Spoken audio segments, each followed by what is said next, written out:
Class 10th exercise 13.3 question 5. A container shaped like a right cylinder having diameter 12 cm and height 15 cm is full of ice cream.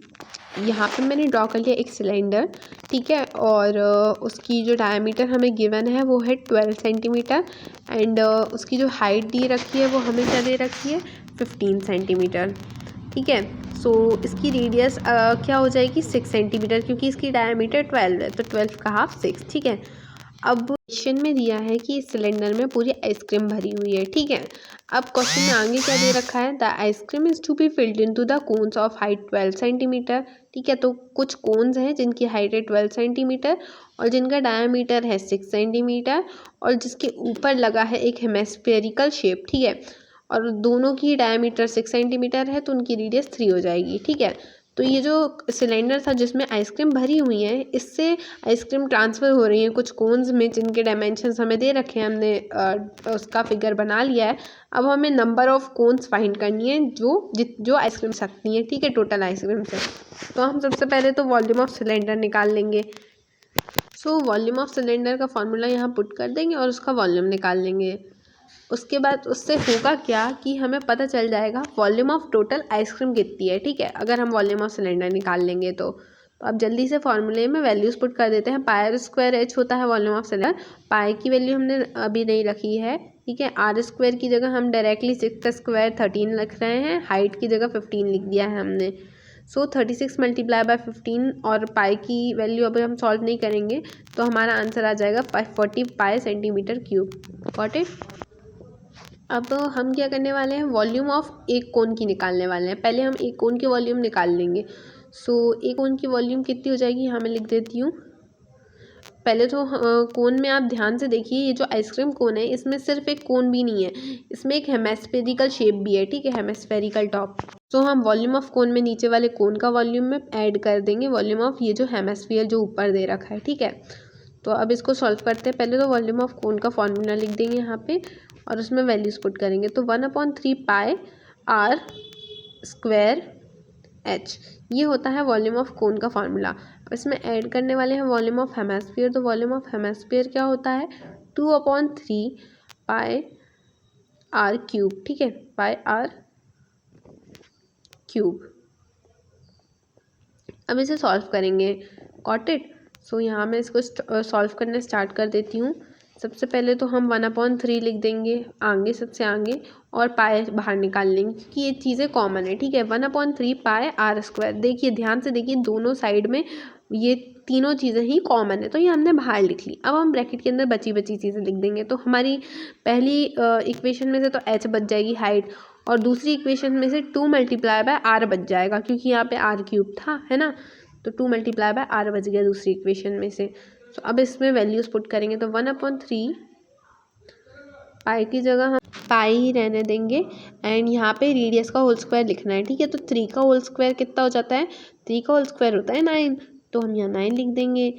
And height की जगह यहाँ पे हम 12 लिखने वाले हैं तो यहाँ 12 लिख देते हैं।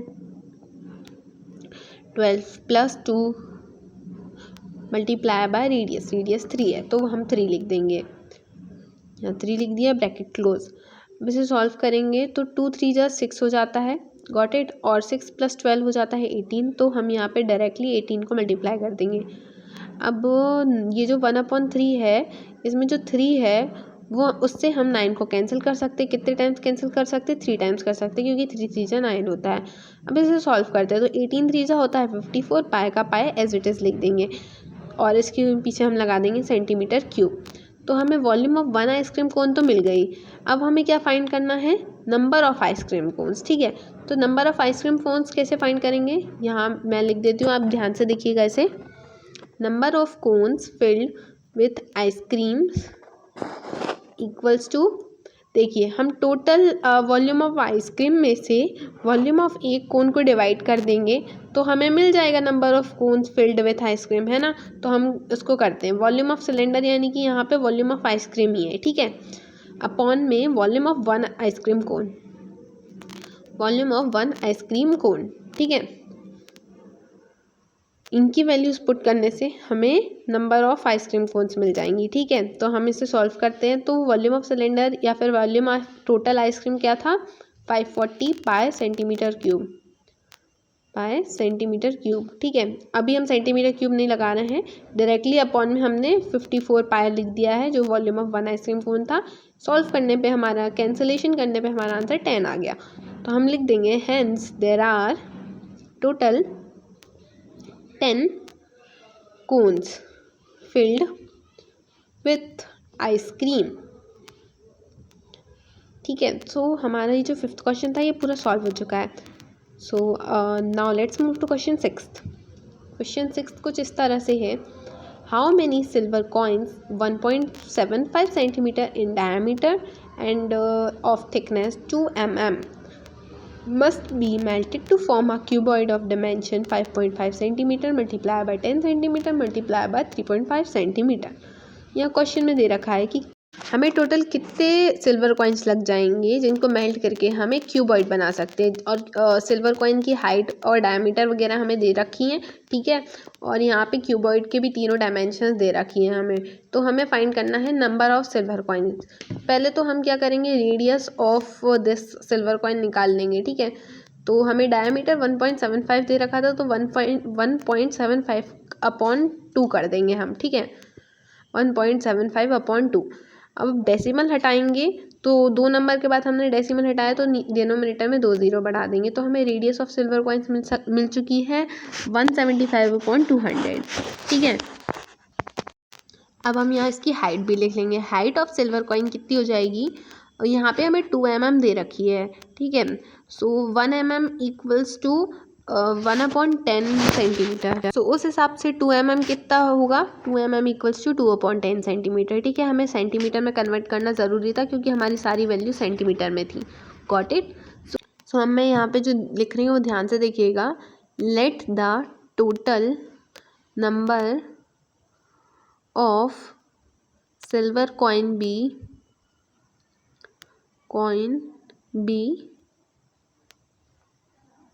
n। ठीक है, तो अब यहाँ पे हमने क्या कर लिया, जितने भी सिल्वर कॉइन टोटली यूज़ हुए हैं हमने उसको n लेट कर लिया। ठीक है, तो अब हम जल्दी से n की वैल्यू फाइंड करने की प्रोसेस स्टार्ट करते हैं। सबसे पहले तो हम यहाँ लिखते हैं total volume of n silver coin equals to क्या होगी, n में मल्टीप्लाई करेंगे हम एक सिल्वर कॉइन की वॉल्यूम। ठीक है, तो n लिख देते हैं पहले, फिर ब्रैकेट लगा के एक सिल्वर कॉइन की वॉल्यूम लिख देंगे। तो एक सिल्वर कॉइन क्या होगी, देखिए ये सिलेंडर के फॉर्म में है, तो सिलेंडर का वॉल्यूम का फॉर्मूला होता है पाई r square h। Bracket close कर देंगे और इसमें वैल्यूज़ पुट कर देंगे। ठीक है, n को एज इट इज़ रहने देते हैं एंड ब्रैकेट में पाई को भी एज इट इज़ रहने देंगे हम। मल्टीप्लाई में r स्क्वायर कर देंगे। रेडियस हमारी 175/200 आ गई थी, 175/200 मल्टीप्लाई करेंगे 175/200 को 2 बार करेंगे क्योंकि यहाँ पे हमें r स्क्वायर लिखना है। ठीक है, मल्टीप्लाई करेंगे हाइट को, तो हमारी हाइट हमने फाइंड करी दी थी 2/10 सेंटीमीटर आ गई थी, जो ब्रैकेट क्लोज कर देंगे। ठीक है, अब इसको सॉल्व करते हैं कैंसिलेशन मेथड से। पहले तो हम सब कैंसिल कर देंगे ताकि हमारा सॉल्यूशन सिंपल हो जाए थोड़ा सा। सो ध्यान से देखिएगा, ये 175 और 225 की टेबल में आते हैं। 175 7 टाइम्स में आता है और 200 8 टाइम्स में आता है, तो हमने दोनों को ही आपस में कैंसिल कर दिया, न्यूमरेटर और डिनोमिनेटर को। सिमिलरली हम इस साइड भी करेंगे 7 और 8। ठीक है, अब हम इस 2 को कैंसिल करते हैं। ठीक है, सबसे पहले तो 2 1 ज़ा 2 होता है। ठीक है, और 2 4 ज़ा 8 होता है, तो ये 8 कैंसिल हो गए 2 से 4 टाइम्स में। अब ध्यान से देख लीजिए कुछ और कैंसिल तो नहीं हो रहा, आई डोंट थिंक यहाँ और कुछ भी कैंसिल हो रहा है। तो अब इसे सॉल्व करना स्टार्ट करते हैं। 7 7 ज़ा 49 हो जाएगा, न्यूमरेटर में 49 हो गया और डिनोमिनेटर में क्या हो जाएगा 8 4 ज़ा 32 मल्टीप्लाई बाई 10 मतलब 320। ठीक है, सो यहाँ पे क्या हो गया 49/320। सो यहाँ पे हमें मिल चुकी है हमारे टोटल सिल्वर कॉइन्स जितने यूज़ हुए हैं उनकी वॉल्यूम। अब हम क्या निकालने वाले हैं, वॉल्यूम ऑफ क्यूबॉइड। ये जो हमें क्यूबॉइड दे रखा है क्वेश्चन में पूछा गया जिसके बारे में, उसकी वॉल्यूम, जिसको फाइंड करना बहुत सिंपल है। हम length into breadth into height का फॉर्मूला लगा देंगे यहाँ पे, तो हमें वॉल्यूम मिल जाएगी। यहाँ लिख देती हूँ मैं length into breadth into height. So हमारी जो लेंथ है वो है 10 सेंटीमीटर की, ठीक है। तो हम यहाँ सारे डायमेंशंस लिख देती हूँ। 10 multiply by 5.5 multiply by 3.5 multiply by 10 multiply by 3.5। So अब हमारी नेक्स्ट स्टेप क्या होगी, देखिए हमें total volume of silver coins मिल गए हैं और मैंने क्वेश्चन की शुरुआत में ही बताया था कि total volume of silver coin is equal to total volume of cuboid. तो हम यहाँ लिखेंगे according to question volume of cuboid is equal to volume of n silver coins, है ना, क्योंकि यहाँ पे हमने एन को टोटल सिल्वर कॉइन्स मान लिया है जितने भी यूज़ हुए हैं, है ना, ठीक है। तो अब हमने यहाँ दो इक्वेशन बना ली है, अब इसमें वैल्यूज पुट करते हैं। तो सबसे पहले तो हम volume of n silver coins लिख देंगे, जो क्या क्या आ जाएंगे, एन ब्रैकेट में पाई multiply by 49 in upon 320, bracket close कर देंगे, इक्वल्स टू में वॉल्यूम ऑफ क्यूबॉइड लगा देंगे। वॉल्यूम ऑफ क्यूबॉइड क्या आ गया था हमारा, 5.5 मल्टीप्लाई बाय 10 मल्टीप्लाई बाय 3.5, ठीक है, 3.5। अब वो हम इसे सॉल्व करेंगे। सबसे पहले तो पाई की वैल्यू हम 22/7 कर देंगे। अब ये जो 49 है ये 7 से कैंसिल हो रहा है, 7 टाइम्स ही, तो 7 को हम 1 लिख देंगे और इसको हम 7 कर देंगे, ठीक है। अब ध्यान से देखिए, ये जो 22 है ये भी 320 से कैंसिल हो रहा है, दोनों ही 2 से डिवाइड हो रहे हैं, ठीक है। तो 22 डिवाइड बाय 2 करेंगे तो 11 आ जाएगा और 320 डिवाइड बाय 2 करेंगे तो 160 आ जाएगा। Got it.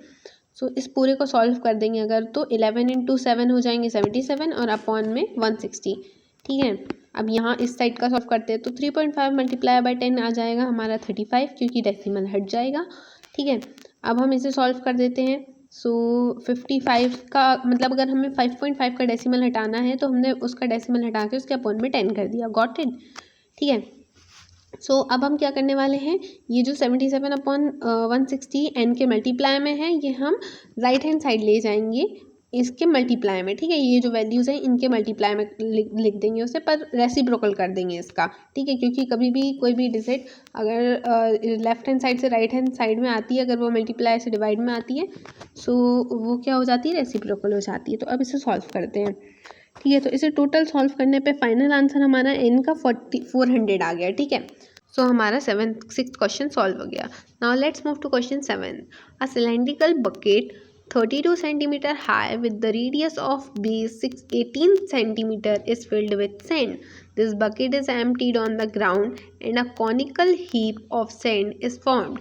If the height of the conical heap is 24 centimeter, find the radius and slant height of the heap. So guys ये बहुत ही सिंपल क्वेश्चन है। एक सिलेंडर की शेप की बकेट है जिसकी हाइट एंड रेडियस वगैरह हमें दे रखी है, जिसका हमने डायग्राम ड्रॉ कर लिया, ठीक है। उसमें पूरे में सैंड भरी है, ठीक है। तो जब उसको उल्टा कर दिया हमने तो उसकी जो सैंड थी वो ग्राउंड पे एक कॉनिकल शेप में गिर गई, ठीक है। कॉनिकल हीप बना लिया उसने, ठीक है, जिसकी हाइट हमें 24 सेंटीमीटर दे रखी है। तो अब हमें क्या करना है, उसकी लेंथ और रेडियस वगैरह फाइंड करनी है। तो गाइस इसमें सिंपल सा कॉन्सेप्ट लगेगा। पहले तो हम इसकी रेडियस को आर लेट कर देंगे, ठीक है। अब हम क्या करेंगे, दोनों की वॉल्यूम्स को इक्वल कर देंगे, जस्ट बिकॉज सैंड की वॉल्यूम ही बकेट की वॉल्यूम के इक्वल है ना, और कोन में जो कॉनिकल हीप बन रहा है उसमें भी सैंड ही है, तो दोनों की वॉल्यूम तो इक्वल है ना। तो हमने वो लिख दिया, volume of cone is equals to volume of bucket. अब मैंने फटाफट से इनके फॉर्मूलेज लिख दिए, यहाँ पे कोन के फॉर्मूला लिख दिया एक साइड और एक साइड बकेट के वॉल्यूम का फॉर्मूला लिख दिया। अब इसमें वैल्यूज पुट कर दे रही मैं, ठीक है। तो सबसे पहले तो 1/3 एज इट इज़ रहने दूंगी, ठीक है। पाई से पाई मैंने कैंसिल कर दिया, तो हमारे पास बचेगा क्या, 1/3 r² h। h की वैल्यू कोन में हमें 24 दे रखी है, तो हम यहाँ 24 लिख देंगे, ठीक है। इक्वल्स टू में यहाँ पे पहले हम मल्टीप्लाई लगा देते हैं दोनों के बीच में, ताकि कन्फ्यूजन क्रिएट ना हो। अब ध्यान से देखिए, ये जो 1/3 में 3 डिनोमिनेटर में लिखा है उससे 24 कैंसिल हो जाएगा, तो हमारे पास 8 बचेगा, ठीक है। तो 8r² एक साइड बचा, दूसरी साइड क्या बचा, पाई तो पहले कैंसिल हो गया था, बचता है क्या, r² h। तो 18 का स्क्वायर मल्टीप्लाई बाय h मतलब 32। Got it. तो ये हमारा एक साइड बच गया। अब इसको और सॉल्व करने पे हमें r की क्या वैल्यू मिल जाएगी, हमें r की वैल्यूज़ मिल जाएगी 36। सो हमें हमारी रेडियस की वैल्यू तो मिल ही गई, पर हमें एक और चीज़ फाइंड करनी है, इसकी स्लैंट हाइट। तो बहुत ही सिंपल है इसकी स्लैंट हाइट फाइंड करना। यहाँ पे हमें रेडियस तो मिली गई 36, हाइट हमारे पास 24 दे रखी है। तो एल को हम हाइपोटेनियस मान के, 36 को बेस मान के, 24 को हाइट मान के पाइथागोरस थ्योरम लगा सकते हैं। एंड पाइथागोरस थ्योरम से हमें हमारी लेंथ मिल जाएगी। तो हमें क्या मिलेगी लेंथ 12√13। ठीक है, पाइथागोरस थ्योरम लगा के हमने क्या किया, हाइपोटेनियस लेंथ को मान लिया। Got it. बहुत ही सिंपल क्वेश्चन था गाइस। 7th क्वेश्चन हमारा सॉल्व हो गया। Now let's move to question number 8।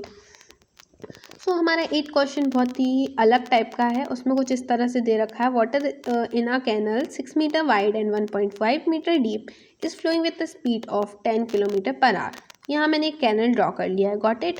Canal हमेशा क्यूबॉइड के शेप में होता है एंड उसकी लेंथ मतलब उसकी जो ब्रेथ एंड हाइट वगैरह हमें दे रखी है। लेंथ अभी हमें गिवन नहीं है इसमें, ठीक है, पर उसकी वाटर को फ्लो करने की स्पीड दे रखी है 10 किलोमीटर पर आवर। तो हमसे ये पूछा गया है कि वो कितना एरिया 30 मिनट्स में इरिगेट कर सकता है। ठीक है, कितने मिनट्स में, 30 मिनट्स में। हमें टाइम कितना दे रखा है, 30 मिनट्स का। अब ध्यान से देखिए, हमें स्पीड दे रखी है 10 किलोमीटर पर आवर की, टाइम भी दे रखा है 30 मिनट्स का। तो अब हम क्या फाइंड कर लेंगे, इन दोनों चीज़ों से डिस्टेंस फाइंड करेंगे। ठीक है, तो पहले हम यहाँ नीचे लिख लेते हैं speed equals to distance upon time. ठीक है, अब हम सारी वैल्यूज रखते हैं। तो हमें स्पीड कितनी दे रखी है, 10 किलोमीटर पर आवर। तो इस 10 किलोमीटर पर आवर को हम यहाँ लिख देंगे 10। डिस्टेंस हमें नहीं दे रखा है, टाइम हमें दे रखा है 30 मिनट्स का। 30 मिनट्स मतलब अगर इसको हार में कन्वर्ट करेंगे तो 30 मिनट्स को हम ऐसे लिख सकते हैं 1/2 आवर, है ना, लिख सकते हैं कि नहीं। तो अब हम क्या करेंगे, इसको सॉल्व करेंगे। तो ये जो 1/2 आवर है, अब हम इसको इसका जो रेसिप्रोकल कर देंगे और डी में इसको मल्टीप्लाई कर देंगे। तो यहाँ पे क्या आ जाएगा, 10 इक्वल्स टू 2D। 2D मतलब डिस्टेंस, डी को हमने डिस्टेंस लेट कर रखा है इसलिए हमने 2D लिखा है। तो अब इसको सॉल्व करने पे हमारा डिस्टेंस आ चुका है 5 किलोमीटर। अब हमें वैल्यू चाहिए है मीटर में, क्योंकि हमारी सारी वैल्यूज़ है मीटर में। तो हम किलोमीटर को मीटर में एंड में चेंज कर देंगे। 5 किलोमीटर इक्वल्स टू 5000 मीटर। तो हमें कैनल की लेंथ 5000 मीटर मिल गई, है ना। अब हमें क्या फाइंड करना है कि वो कितना एरिया इरिगेट करेगा 30 मिनट्स में। ठीक है, तो पहले हम वॉल्यूम ऑफ कैनल निकाल लेंगे सबसे पहले। तो कि वॉल्यूम ऑफ कैनल इसलिए निकाल रहे हैं ताकि हमें वॉल्यूम ऑफ वाटर पता चल जाए। तो वॉल्यूम ऑफ कैनल होगा length into breadth into height. अब इसको सॉल्व करेंगे। सो आंसर हमारा कुछ इस टाइप से आ जाएगा, 6 इंटू 5000 हो जाएगा 30,000 एंड 30,000 इंटू 1.5 हो जाएगा हमारे पास 45,000। ठीक है, metre cube. 45,000 metre cube water निकला है कैनल में। ठीक है, अब हम क्या करेंगे, यहाँ पे वॉल्यूम ऑफ वाटर रिक्वायर्ड लिखेंगे। वॉल्यूम ऑफ वाटर रिक्वायर्ड से मेरा मतलब है कि कितना पानी चाहिए है इरिगेशन के लिए। ठीक है, सो वॉल्यूम का फॉर्मूला होता है length to breadth into height. Height हमें दे रखी है 8 सेंटीमीटर, क्योंकि क्वेश्चन में दे रखा था 8 सेंटीमीटर ऑफ स्टैंडिंग वाटर। ठीक है, तो लेंथ इंटू ब्रेथ को हमने यहाँ पे ए की वैल्यू दे दी है, क्योंकि हमें वही फाइंड करना है। ठीक है, मल्टीप्लाई बाय एच कर देंगे, एच की वैल्यू 8 रख देंगे। ठीक है, हमें यही क्वेश्चन में फाइंड करने कहा गया था कि हम कितना एरिया इरिगेट कर सकते हैं 30 मिनट्स में। Got it. और यहाँ मैंने 8 के अपॉन में 100 इसलिए किया है क्योंकि क्वेश्चन में हमें 8 सेंटीमीटर दे रखा था स्टैंडिंग वाटर का, और अगर हम इसे मीटर में कन्वर्ट करेंगे तो वो 8/100 आ जाता है। ठीक है, अब इन दोनों ही वॉल्यूम्स को इक्वल कर देंगे, just because volume of canal is equals to volume of water required to irrigate. ठीक है, तो अब हमने इसको सॉल्व करना शुरू कर दिया। तो अब हम ए की वैल्यू निकाल लेंगे इसको सॉल्व करने के बाद। तो इसको सॉल्व करने से हमारी ए की जो वैल्यू आएगी वो कुछ इस तरह से आएगी, 5625 और 100 का 00। ठीक है, यहाँ पे लिख देते हैं 00। ठीक है, 100 का इक्वल्स टू ए। तो हमें क्या मिल गया, हमारी ए की वैल्यू, और वो किस में मिली है, हमें मीटर में। ठीक है, सो हमें यही फाइंड करना था, एरिया ही फाइंड करना था, कितना एरिया हम इरिगेट कर सकते हैं 30 मिनट्स में। ठीक है, और जिसमें 8 सेंटीमीटर ऑफ स्टैंडिंग वाटर हो। तो अब हम यहाँ लिख देते हैं फाइनली कि ये जो 562500 हमारा एरिया निकल आया है, और ये मीटर में निकला है हमारा। अगर आप चाहें तो इसको किलोमीटर में भी लिख सकते हैं, जस्ट बिकॉज हमारी स्पीड किलोमीटर में थी, तो हम चाहें तो इसे किलोमीटर में भी कन्वर्ट कर सकते हैं। तो किलोमीटर में कन्वर्ट करने के लिए इसको हम डिवाइड बाय 1000 कर देंगे। तो हमारा क्या आंसर आ जाएगा, 56 2.5 किलोमीटर, 2.5 किलोमीटर स्क्वायर। ठीक है, एरिया हमेशा स्क्वायर में होता है तो हमने स्क्वायर लगा दिया। सो गाइस इसी के साथ हमारा ये क्वेश्चन सॉल्व हो गया।